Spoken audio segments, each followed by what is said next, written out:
Oeh. Even ziek helje.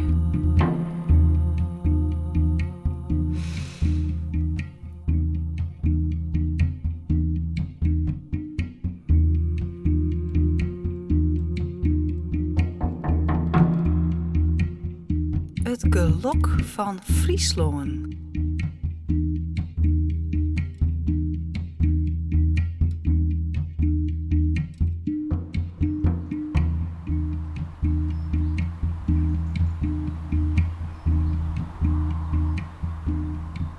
We streven de hele tijd naar een soort van gelok. Van we mat gelukkig wezen of de werkers de hele tijd naar die gelukkig vielen.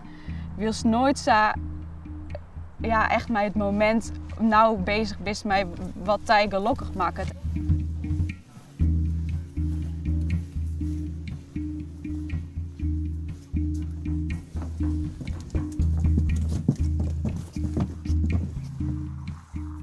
Wat voor ons belangrijk weer is dat we een kuiertocht willen organiseren die het sowieso teruggaan kunnen in deze tijd van corona. Dus het is corona-proof ontwikkelen. En daarin wie het heel belangrijk dat het een individuele ervaring is. We zijn als toch het collectieve ervaarst. Omdat wij om ons heen zeggen, en wij bedoel ik Tatjana Pretli, Karel Hermans en ik, we hadden het meisje in trein betocht. Wij zeggen dat een heel soort mensen op Nijkoen waarderen wat ze om zich heen hier in een liedse omjouwing. Dus mensen die het geen tuin hier, die zijn wat ben ik blij dat ik een balkon heb. Of wat ben ik blij dat Maas de zinnetrom in raam schijnt. Of wat is het mooi om de bloem te zien groeien. Dus dat vonden wij iets heel moois. En wij wonen eigenlijk met het geluk van Friesland en met deze gelukswandeling een soort van positiviteit brengen aan deze tijd.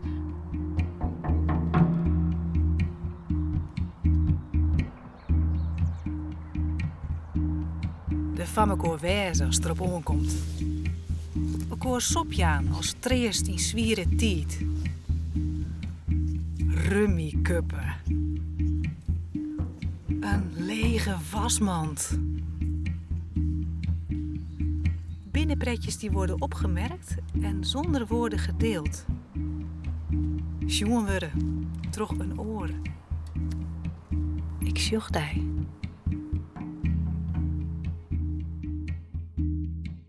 Nou, dit is dus het langste geluksgedicht ooit. En het is geschreven door Sietse Jansma, maar ook door de Mieskip of door heel Friesland. Want Aaron en Simmer hadden over van dit soort brievenbussen. Die had door de hele provincie stonden. En we hebben meesten vregen om in te vullen wat zij gelukkig van worden. Wat ze gelukkig van worden in hun eigen dorp en omjouwing. En wat ze dichtbij in hun eigen huis of tuin gelukkig van worden. En dat hebben we al even verzamelen. En Sietse Jansma had er weer een gedicht van maken. En dat is een heel lang gedicht worden op muziek. Muziek die had Peter Seibing gaan maken. En dat had ook nog een dwarpspecifiek gedeelte. Want elk dorp waar we staan had zijn eigen dwarpspecifieke stik. Maar ze hebben eigenlijk een gedicht maken met heel Friesland.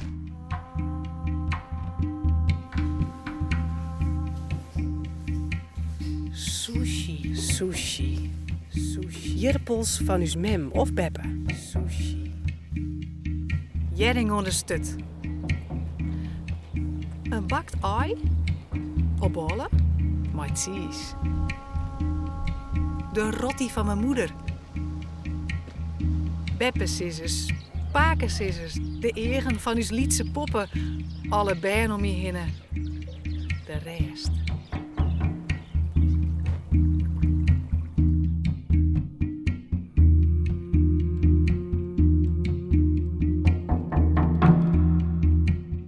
Ik ben de dorpsregisseur van Wiekel. Dus ik haar te gerne mijn projectgroep hier in Wiekel de route uitocht en de vrijwilligers bij belutsen en wat scènes onderwijs betocht. En ze eigenlijk de hele route geestald. In totaal doen denk ik 40 mensen uit Wiekel helemaal mee in dit project. En zet iedereen de schouders eronder en mensen zoals Jere in deze tuin, die zeggen van nee, kom maar bij ons de tuin heen. En dus iedereen iepende echt zich voor dit project. En dat is wel echt te gek in deze tijden ik vooral. Ik denk dat de Wieklers dat zelf in hun eigen dorp hebben, dat is weer opnieuw naar deze omjouwingsjos, naar de plakjes. En bij gelijks, als je hier de eigenaar van de tuin bent, dat je er in je eigen tuin is, maar de gelukzin of maar de feeling waar je maar terugheen is, denk ik dat je toch weer opnieuw naar dit berichtje jost. Of dat je denkt, jeetje, het is toch wel eigenlijk heel bijzonder dat wij hier een fever in deze tuin hebben, met een berichtje. Maar een prachtige bjem die het nou kleur naar de jest. En ik denk dat maar die eigen weer even gelukkig was of weer een kist van was het al hest, zeg maar. Een soort herwaardering van die eigen krutlok en liedslok.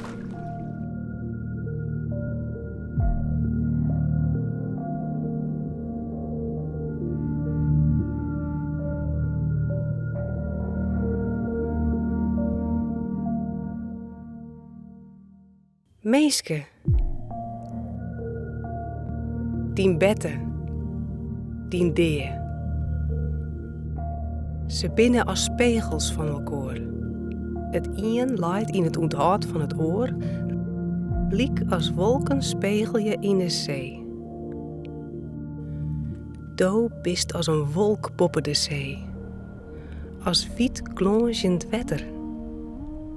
Do bist de zee. Do bist de weg. Meeske, dien gelok leidt spiegelen in het onthoud. Alles wat west had, komt weerom.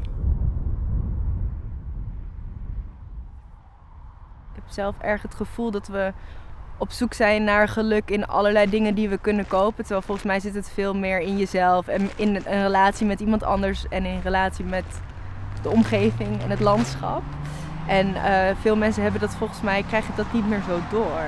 Dus die gaan op vakantie naar Italië, terwijl hier is het ook. En hier kan je ook die rust vinden en hier kan je ook die verbinding vinden. En dat leek me heel mooi, zeker omdat het ook elke week in een ander dorp staat. Dus dan, je hebt elke week weer nieuwe mensen die uit de buurt komen. En dat ik dacht, ik wil die mensen een nieuwe kijk geven in hun leefomgeving. En dan zijn er ingrediënten als in iemand zeg maar het helemaal zwart maken en vervolgens dat wegtrekken. En dan ineens zie je hele andere dingen. Wat er dus hierachter gebeurt. Dus daar. En in dit geval is het wit. Het is een wit canvas. Het gaat, als je daarvoor zit, gaat het heel erg over de kracht van je verbeelding. Dat je dus eigenlijk heel veel ook zelf kan realiseren in je hoofd. En als het eenmaal opent, dan zie je dat landschap ineens weer opnieuw. Dus dat kan er zijn, maar het kan ook zijn door alles helemaal te husselen, zoals dat er bij de spiegels gebeurt. Dus elke keer opnieuw op zoek gaan naar jouw plaats in die omgeving die je alsmaar verandert. Maar het kan ook heel intiem zijn, dus in de route kom je ook uiteindelijk je eigen gelukzin tegen. En volgens mij is dat een punt waar sommige mensen ook heel erg ontroerd kunnen raken. Omdat het steeds heel groot is en dat gedicht is prachtig en de muziek daarachter is prachtig. Maar uiteindelijk gaat het vooral heel erg om je eigen rol. Bist er nog? Mooi, kijk.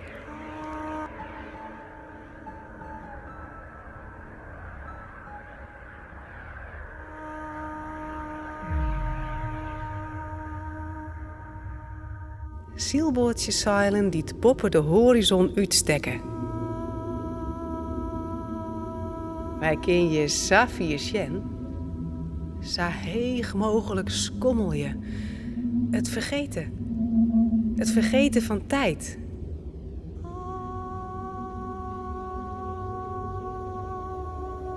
Het veroorien van loften. Hoe het roekt naar een dongerbui. Het onderwijswezen.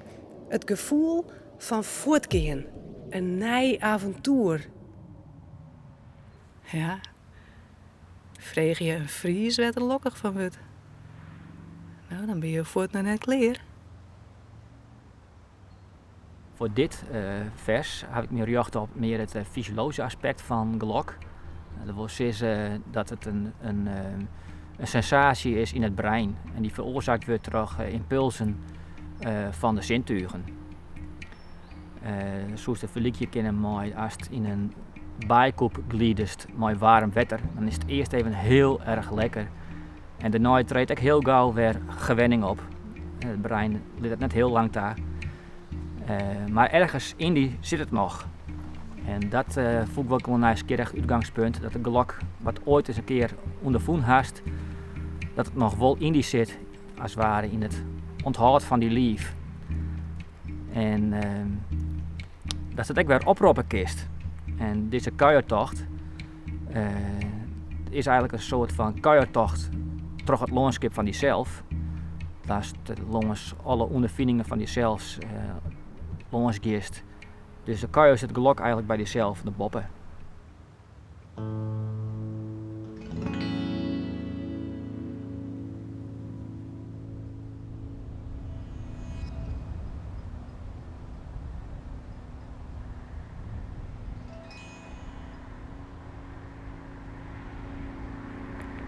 Het gelok van Friesland. Misschien is het een incident. Hij vielst het krekt en dan is het weer voort.